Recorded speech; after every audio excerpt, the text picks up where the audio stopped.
On the day my mom and dad got kidnapped, my brother Mike, who's a cop, was supposed to go bungee jumping with a rich girl, Chelsea. I didn't tell him to go help our parents. Instead, I immediately called the police to get the ransom money ready. In my past life, Mike didn't go with Chelsea to rescue our parents. Because of that, when she went bungee jumping, her rope broke and she fell. They never found her body. After that, Mike was really quiet. Then, on my birthday, he drugged me and took me to the same cliff. He said I planned the kidnapping, that I was trying to get all the attention, calling me a demon. He said Chelsea was dead and I shouldn't be alive either. When I woke up, I was back on the day my parents were kidnapped. This time, Mike didn't try to save them. He rushed off to be with Chelsea. But later, he regretted it so much, it was like he went crazy. I opened my eyes suddenly, covered in sweat. My heart was beating so fast it felt like it would explode. I still felt like I was falling, and then I saw my room, the one I knew so well. I looked at the clock. I was back. I'd gone back in time to the day my parents were kidnapped. In 5 minutes, the kidnappers would call. They'd say we had 1 hour to get the ransom money or they'd hurt our parents. I'm Jenny, and I'm the daughter who was lost for 18 years. I'd only been back with my mom and dad for less than a year, and they meant everything to me. I couldn't let what happened before happen again. I ran downstairs to wait by the phone. Mike, dressed in his police uniform, was right behind me. Jenny, why are you so jumpy? Who are you trying to impress? Mom and dad aren't even here. He smirked a little. Were they kidnapped by you? At that moment, I was sure he'd gone back in time too. His look seemed to say, stop trying, it's no use. Without our parents, this whole act will be over even faster. In my last life, Mike was convinced I'd planned the kidnapping to get attention and make our parents focus on me. I had no idea why he thought that. This time, Mike decided to completely ignore my plan. Jenny, don't say I didn't warn you. Causing trouble is still a crime. When you get caught, don't come crying to me for help. I wanted to say something, but the phone started ringing, cutting me off. Every ring felt like a stab in my heart, but Mike didn't seem to hear it at all. Before leaving, he looked at me with a bit of disgust. Do whatever you want. I'm going with Chelsea to go bungee jumping. Anyway, they won't really get hurt. Don't bother me unless it's important. He didn't say that in my last life. Back then, using all the skills he'd learned as a cop, Mike found the kidnappers' hideout quickly. In just an hour, he brought our parents back, safe and sound. That day, I was so worried about our scared parents that I didn't notice the suspicion and anger hidden in Mike's eyes. Later, when I was tied up at the cliff's edge, I finally understood. While he was rescuing our parents, Chelsea had called him over and over. Mike didn't answer, so she went bungee jumping alone and had an accident. Right now, the ringing phone felt like it was counting down to something terrible, making me really anxious. I answered it, and the kidnapper's voice was clear. 20 million, get it ready in 2 hours or your parents are dead. I stared, shocked. What? In my last life, it was only 10 million. I held the phone tight, sweat running down my face. It seemed like things were a little different in both lives. The kidnappers might be hiding somewhere else. I'd been so sure, but suddenly I started to panic. I pleaded, my voice shaking.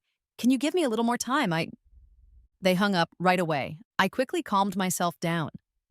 I knew being weak wouldn't help with these guys. The most important thing was to get the money and find out where they were. I wrote down what I remembered from my last life on a piece of paper. There were 2 kidnappers, both young guys, and the kidnapping happened at one of their houses. The ransom was 10 million, and they wanted it put in the 3rd trash can at the south entrance of the train station. Before the kidnappers could get the money, Mike had found their hideout and saved our parents. Thinking about this, I immediately dialed 911.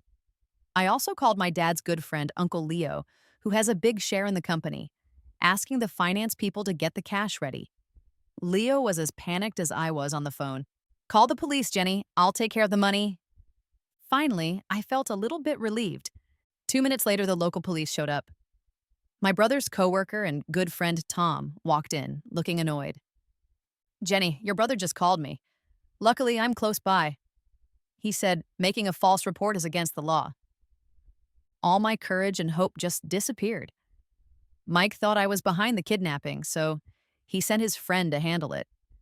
He wanted to stop my so-called crazy behavior. Without the police and without an expert to find the location, how could I fix this? I couldn't hold back my feelings anymore. I dropped the clues I was holding. Thinking about my parents being hurt by the kidnappers, I broke down crying. Officer Tom, I'm not lying. I'm an adult and I know what I'm doing. Please, I need the police's help. I need you to help me save my parents. I cried so hard I could barely breathe, constantly checking the clock. Almost 10 minutes had gone by and there wasn't much time left. Tom leaned on the sofa, casually looking at his phone. When he saw me crying, he didn't show any sympathy. They say kids from orphanages are really sneaky. Do you think crying can make people feel sorry for you? Your brother is right. Kids who aren't raised right just don't get it. They don't care. He added, Chelsea is much more understanding than you. Chelsea was like me, but she had better luck. Our parents adopted her when she was 8, and she was raised like a princess. Especially our brother, he cared for her almost obsessively. Even after we were both adults, they still often slept in the same room. The ticking clock brought me back to reality. I forced myself to stop feeling so upset and tried to calm down. Tom, I said, his name seriously. Since you've come because of my report, you have to deal with it. Before I could finish, Tom cut me off with a laugh. You little girl, what are you acting so high and mighty for? Do you think just because you're back with the family, you can control everything? To this family, you're just an outsider. His words felt like I was thrown into freezing water. Your brother told me that your parents don't really love you. They often mix up your name and Chelsea's. You made a big fuss at home to get attention, forcing Chelsea to move out. Tom casually ate some fruit while putting me down. I knew these words weren't made up. They were things my own brother had said over time. In their eyes, I was just a scheming girl trying to get attention. I stood in front of him again, but it didn't matter what he thought of me. What will make you believe me? My parents are in real danger right now. If we miss the best time to save them, can you handle that? Tom paused, then stood up from the sofa. Then report me. You, little girl, need a lesson. Before he could finish, 2 uniformed officers stood at the door. Is Jenny here? We got a call to handle a case. My legs felt weak and I almost fell. My parents were finally going to be saved. As soon as the officers arrived, Tom immediately went to shake hands.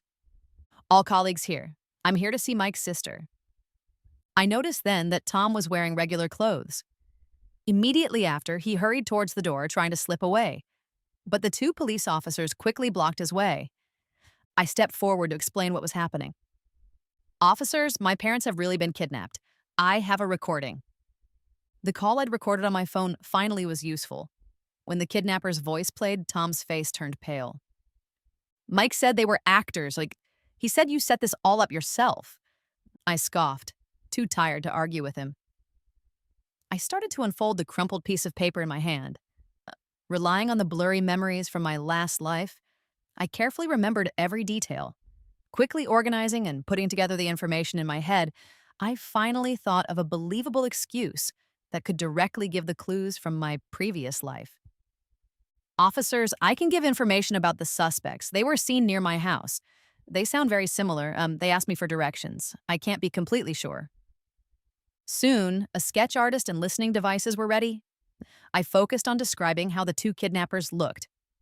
After comparing them with people who had criminal records, they quickly got results. They were 2 young men who had been in jail before for robbery. One of them had rented an apartment using his real name, and the police immediately organized a rescue. I sat on the sofa, feeling like I'd just been pulled out of the water. Cold sweat had soaked me completely. 20 minutes later, the police with me got a report. I'm sorry, Jenny, we didn't find any sign of your parents there, but we did find this. At the kidnapper's place, there were lots of secretly taken photos, not just of my parents, but also of me. They've been watching the area for a long time. Don't worry, these 2 won't get away. My mind was about to explode. The worst thing I was afraid of had finally happened. The kidnappers had moved where they were keeping the hostages. This meant all my clues were now useless. Tom was on the side, calling my brother. Even though he tried to keep his voice down, I could hear him clearly. It's really a kidnapping. We have suspects now. Hurry back.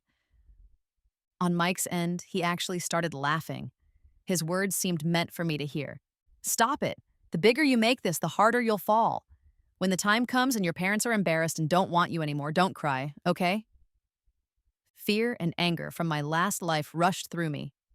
Even though he hated me, his sister, who he'd only recently found at times like this, I shouldn't even believe what others say. I wasn't at fault, and neither were my parents. They had carefully cared for their son for over 20 years, yet now, to be with a rich girl, they had put their safety at risk. If my parents knew, I don't know how heartbroken they would be.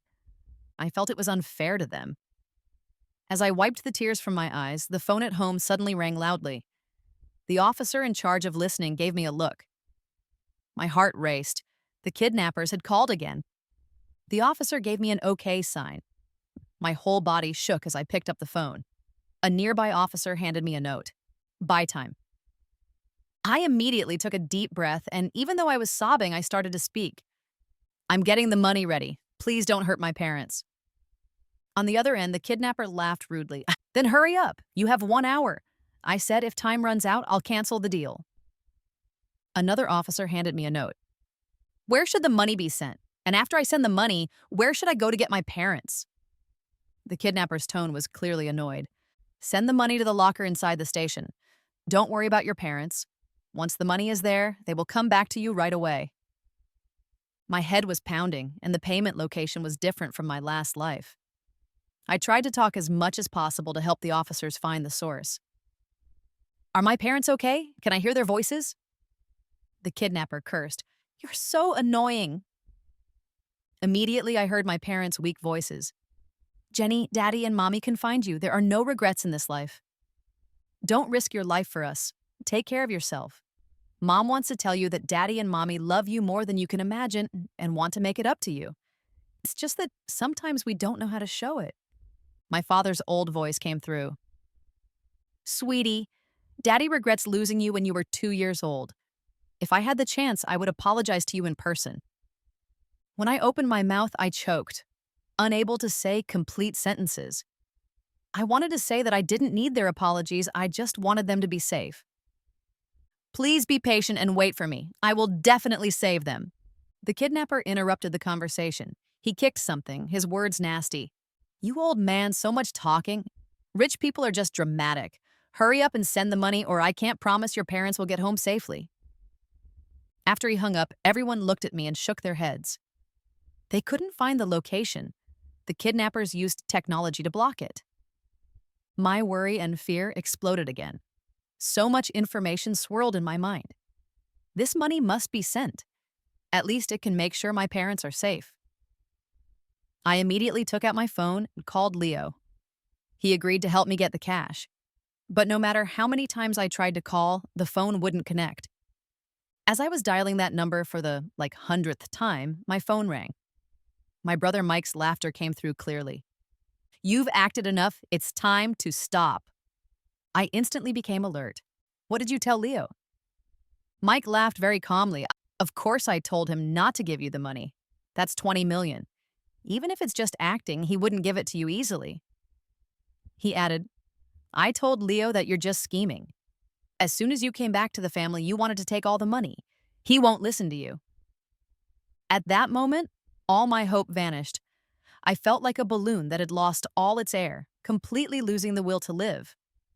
Without those 20 million, there was no chance my parents would survive. I had read the case report from my previous life. Those 2 men had already killed before. Naturally, they didn't care about killing a couple more. If the money wasn't there, they would really hurt my parents. The phone rang again, and the kidnapper's impatient voice pierced my heart like a sharp knife. If you don't send the money soon, I'll cancel the deal right now. An invisible hand squeezed my heart tightly. Sweat rolled down my forehead like rain. The ticking of the clock hit against my heart with each second. I took the note, my lips shaking. Time isn't up yet. We're getting money from different banks. I added, you're asking for too much. We need to go to more banks. The kidnapper laughed rudely. The family has such a big business, but you don't even have this much cash. I was so nervous that I couldn't dare to talk carelessly. In those few seconds, I suddenly heard the familiar sound of a train whistle in the background. The officer also noticed and signaled that I needed to buy more time. Let me hear your parents' voices again. I need to make sure they're safe. The kidnapper's anger was clear. But do you really think you're a princess? Everyone will do what you want. Last 30 minutes. If we don't see the money, you won't see your parents either. The call was cut off, and the time was shortened to 30 minutes. As expected, being reasonable with the kidnappers was impossible. The surroundings were chaotic, with helpful police officers helping me contact banks to quickly get cash. Meanwhile, I bit my lip tightly, closed my eyes, and remembered the moment before he hung up. I was sure I heard it. The brief 2 seconds sounded like a ghostly cry carried through the hall. I immediately grabbed the officer next to me. Help me replay the recording, the last few seconds, quickly. Everyone was surprised by my request, but they did it and played the recording. Immediately, they heard that eerie wind sound at the end of the call, like a ghost's cry. I suddenly stood up. I know where my parents are. At first, the police officers didn't dare to trust me easily. After I gave concrete evidence, they immediately led a team to the scene. The orphanage where I had lived for 10 years was located next to an abandoned factory on the edge of the city. Trains carrying coal or wood passed by every day. The first one was at 6:10 a.m., then 10:30 a.m., and the last one at 8:30 p.m. The time between them was never more than 10 minutes. After checking, the times I gave matched perfectly. And I was even more familiar with that abandoned factory. Every day we could go out to play, my friends and I would go there first. The factory was surrounded by concrete walls, but the north and south walls had two big holes. Every time a train passed by, the changing wind felt like the spirits of the dead, as if it could rip a person's soul from their body. My friends and I would scream and excitedly run against the wind. That was almost the only fun thing in my childhood, so I was absolutely certain that the kidnappers would be there. Jenny, just stay at home and wait. Don't worry. We will definitely bring your parents back. I trusted the police's abilities, but I had to see my parents first. Otherwise, even if I stayed at home, I would be on edge. Every minute a torment. Officers, please take me there. My parents and I just got back together not long ago, and I really don't want to be separated from them again.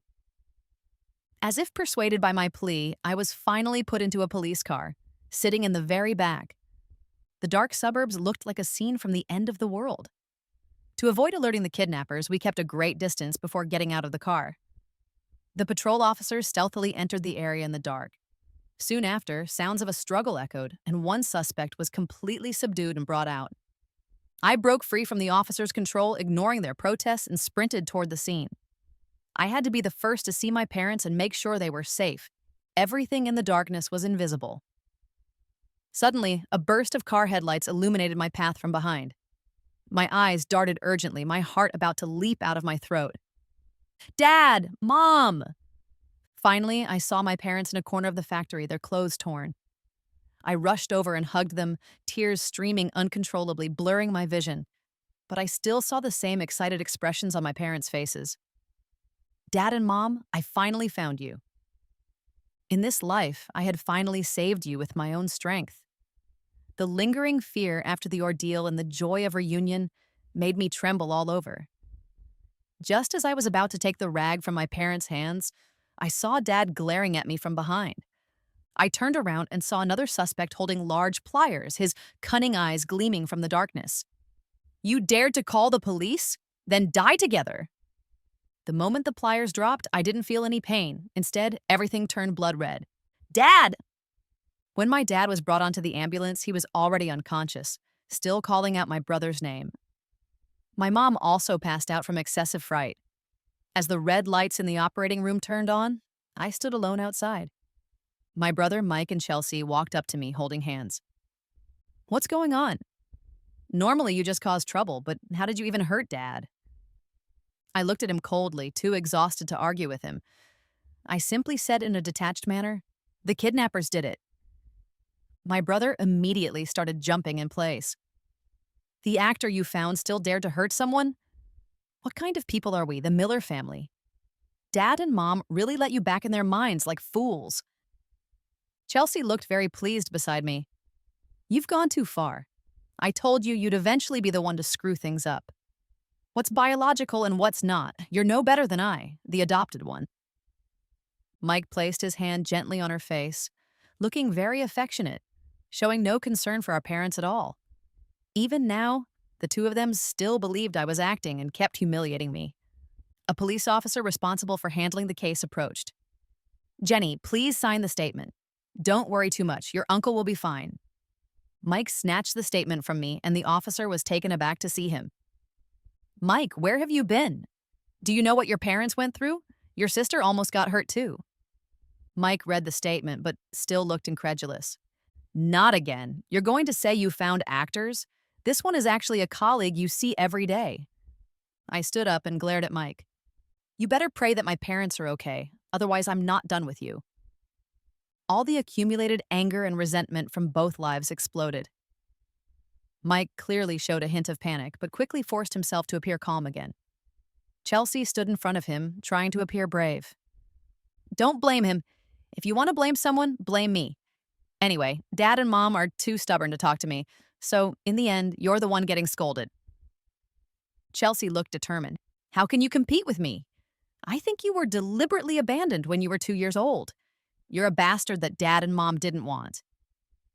I couldn't hold back any longer. I stood up and slapped her. Smack! A sharp sound echoed and everyone present was stunned. You say I'm okay, that I don't hold grudges, but Dad and Mom would never intentionally abandon me. I had to thank the kidnappers. In the face of life and death separation, the wall between my parents and me had finally collapsed. I understood their guilt for losing me and their deep, unspoken love. Mike, furious, shielded Chelsea in front of him. You're just... He stopped mid-sentence, as if recalling the consequences of his words. The surgery is over. Family members, please come in. Mike and I both rushed toward the doctors.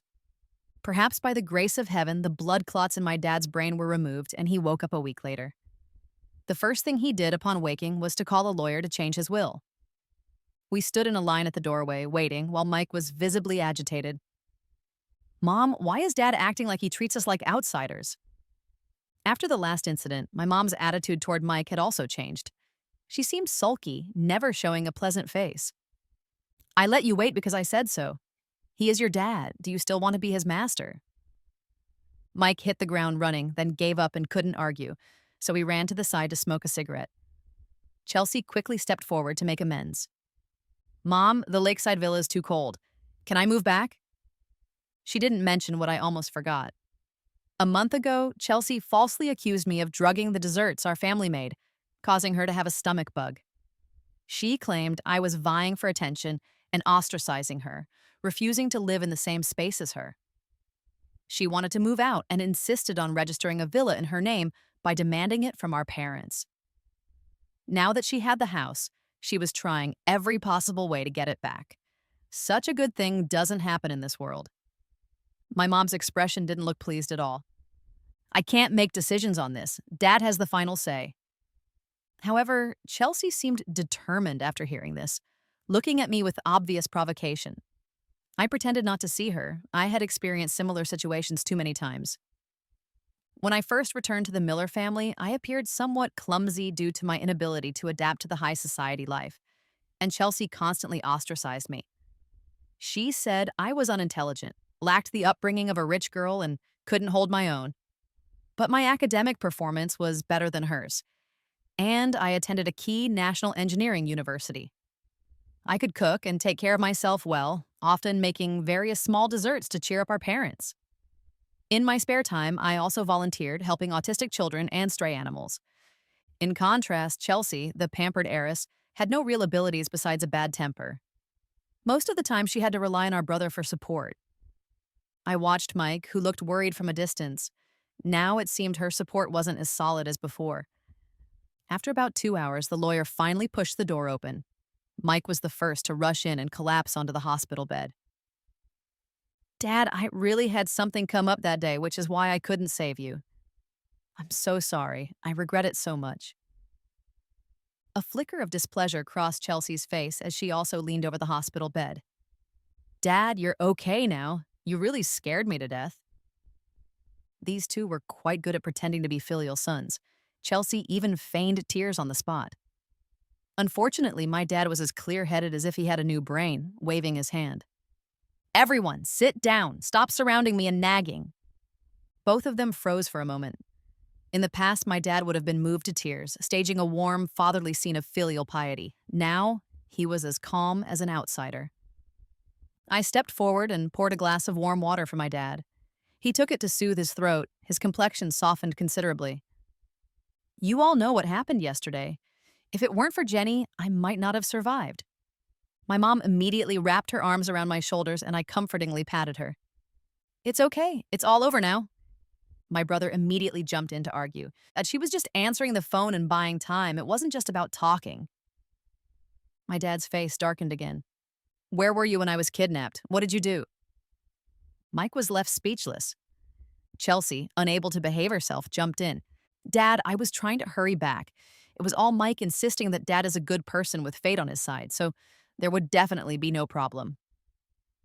Saying such things at this moment was like stepping on a landmine. Only someone who had been kidnapped would know that it was truly a life-and-death situation. Mike opened his mouth to explain. I thought Jenny was acting. She always loved vying for attention with Chelsea. I thought she was trying to deceive me into coming home. In this rebirth, Mike's misunderstanding of me was still profound. He always believed I was deceiving him. I saw my dad's eyebrows knit together. His anger without fury was intimidating. Who would joke with their parents' lives? Mike, you think Jenny is as clueless as you are? You two have been bullying her together, and she's tolerated it because she didn't want us to worry. When will you understand your sister's sincere intentions? When Mike heard the word sister, it was as if a switch in his body had been flipped. He suddenly stood up. My only sister is Chelsea. The next second, a sharp slap landed on his cheek. My mom, harboring anger for a long time, stunned everyone present. Then you and she can get out of the Miller family together. My brother was completely stunned by the slap and only regained consciousness after a long moment. Mom, what are you saying? I'm your biological son. My mom's gaze pierced deep into Mike's heart. So what if I'm your biological son? What were you doing in a critical moment? You were out hiking with your sister? Do you know that Dad and I almost died? After speaking, my mom was so agitated she could barely breathe. I supported her, patting her back, and it took a while for her to catch her breath. You've been given the house, and after raising you for so many years, we don't seek anything in return. Chelsea, from now on, stay away from the Miller family as much as possible. After speaking, my mom started crying herself. I knew she must have thought about this decision countless times in her heart. Mike looked helplessly towards my dad, receiving only an angry glare in return. Dad, my dad interrupted him. All you wanted was for Jenny to leave the Miller family. You wanted to mix with Chelsea openly and properly. The thing I fear most is Jenny stealing your status and affection. Mike was completely dumbfounded. His inner thoughts were fully exposed, standing naked in front of everyone. Don't think that Chelsea and you have anything going on that I don't know about. Even if you don't share blood relations, that's morally corrupt. It turned out Dad knew everything. The affair between a son and an adopted daughter, if exposed, would be a family disgrace. We and Chelsea are mutually in love, a perfect match made in heaven. Mike was still stubbornly arguing, watching my dad's anger continuously rise. I quickly went over to adjust the IV drip speed for him. Dad, please calm down. The doctor said not to get too excited. My dad patted my hand. With a loving gaze towards me, his words pointed at Mike. The one who should apologize the most is Jenny. Do you think I didn't know what happened 18 years ago? I felt as if I was frozen, startled by an instinctive thought in my mind. Mike was also scared. His lips quivered as he said Jenny, and his breathing became rapid. My dad sighed deeply and pulled me into his arms while my mom began to sob softly. Jenny, you are not a child that Dad and Mom don't want, nor are you the mischievous one who got lost. You were deliberately lost by your brother when he took you out. My mom's sobbing was heart-wrenching. After you came into our lives, your brother has been desperately vying for attention. He hates that we pay too much attention to you.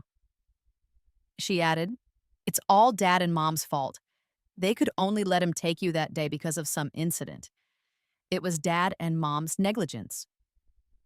My face turned pale instantly.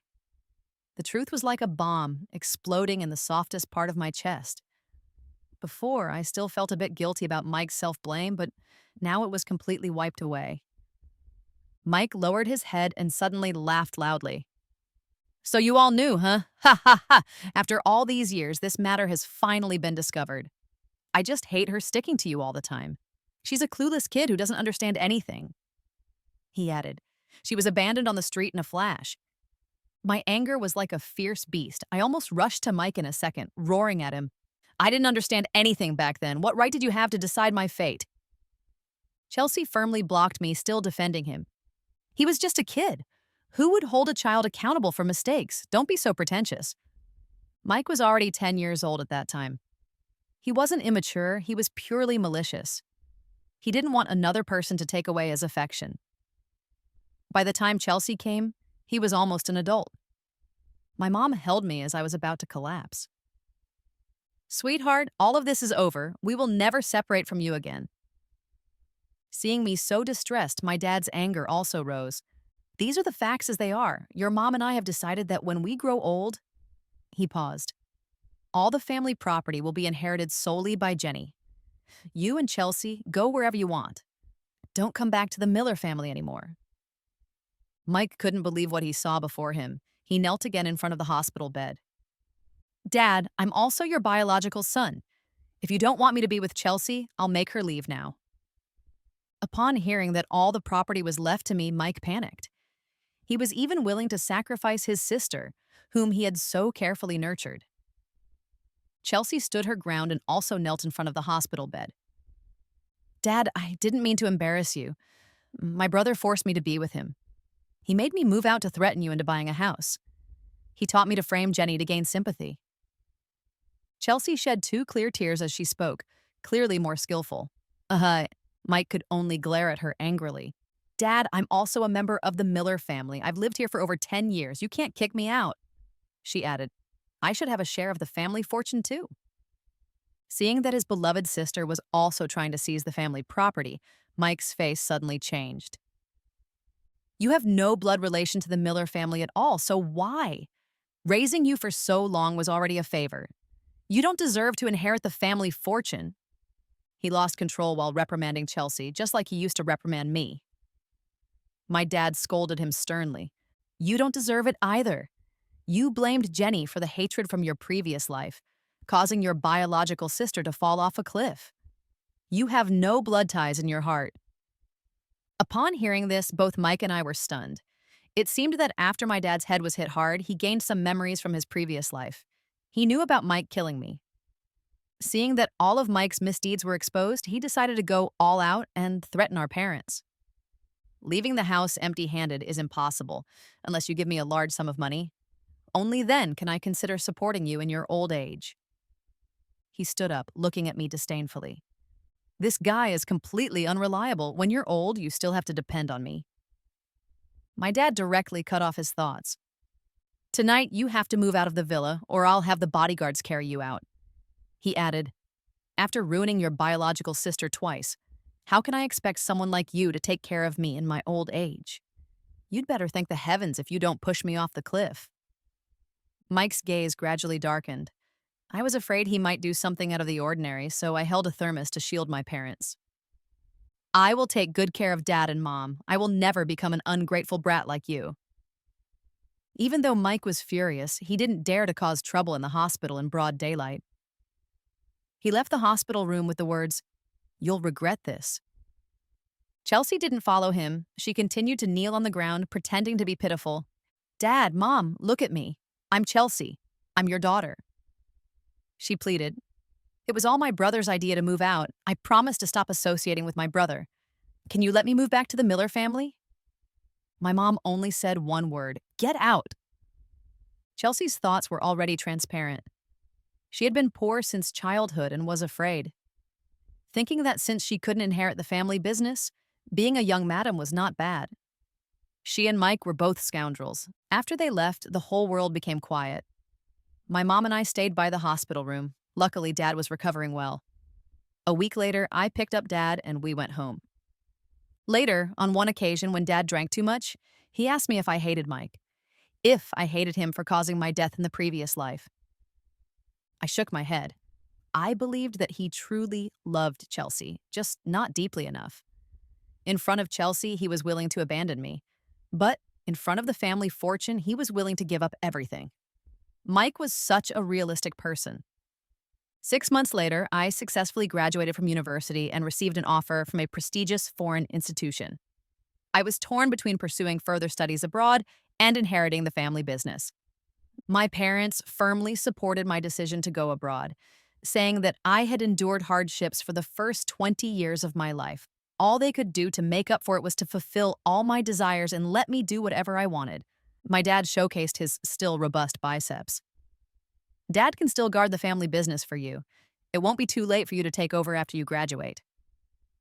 So I chose to pursue my master's degree abroad. In the days leading up to my departure, I couldn't wait to cling to my parents. Later, my parents took me to change my name, and I finally had my own surname. Looking at the name Jenny Miller on my ID card, tears welled up in my eyes as I repeatedly caressed those characters. My mom, feeling sorry for me having endured so much, preemptively transferred the family's real estate to my name. I refused to take it, but she said it was to cut off Mike's ambitions. Mike was indeed restless. He occasionally sent things our parents liked to the house, but they were always thrown out. Later, he started calling me, but his calls were always hung up by the butler or the nanny. Eventually, Mike began to harass me. He cursed me as a devil from birth who would harm others, saying he wished he had drowned me in the lake when I was 2 years old. Unfortunately, no matter how malicious his words were, they couldn't stir any emotions in me. The already minimal bond between us had completely dissipated. After blocking Mike, I lived a few peaceful days. But then, Chelsea began to harass me again. Whenever I answered the phone, she would burst into tears. "Jenny, don't hang up. Please help me." She was always the best at pretending to be pitiful. Although I didn't hang up, I only wanted to see what scene she was acting out. "Jenny, I'm pregnant. I've been kicked out by Mike and I don't have a penny. Can you help me?" She became increasingly agitated, even crying out loud. "Mike, that bastard, got fired and has been drinking at home, and he stole the house too. I'm really desperate." I let out an, "Oh, that's why you should go to the police." After saying that, I hung up the phone. Later, Chelsea still found my parents and confessed her pregnancy. My parents, fearing she might lose hope, agreed to give both of them some money as long as they lived well and raised their child. Mike agreed. On the wedding day, none of us three attended.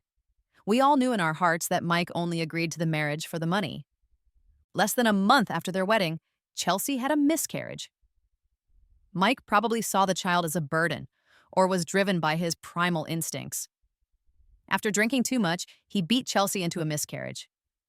As a result, he went to jail for rehabilitation. My parents didn't come to his aid and focused solely on me. Every item I needed while studying abroad was carefully selected by them. The night before I left, I suddenly had a change of heart. "Dad, Mom, I think I shouldn't go after all. Although the competition is intense in the country, I can still try my best." My mom's index finger tapped my forehead, a strong form of control from the older generation. "No nonsense. You can go because you're excellent. You must seize this opportunity." My dad also watched me smile from the side. "If you miss home, you can come back anytime. It's not like you can't afford a plane ticket." Even though she said this, the inner reluctance still tormented me. Early the next morning, I cried in my bed. My eyes were constantly red. At the security check, I hugged my parents goodbye. "Don't stay up late, don't eat junk food, and take your medicine on time." My dad nodded. My mom patted my shoulder. "Safe travels." As I stepped out, I looked back and, in a daze, seemed to see the Jenny from my previous life waving at me through the crowd. Her lips moved as if saying, "This time, make sure to be truly happy." I nodded and silently vowed I will.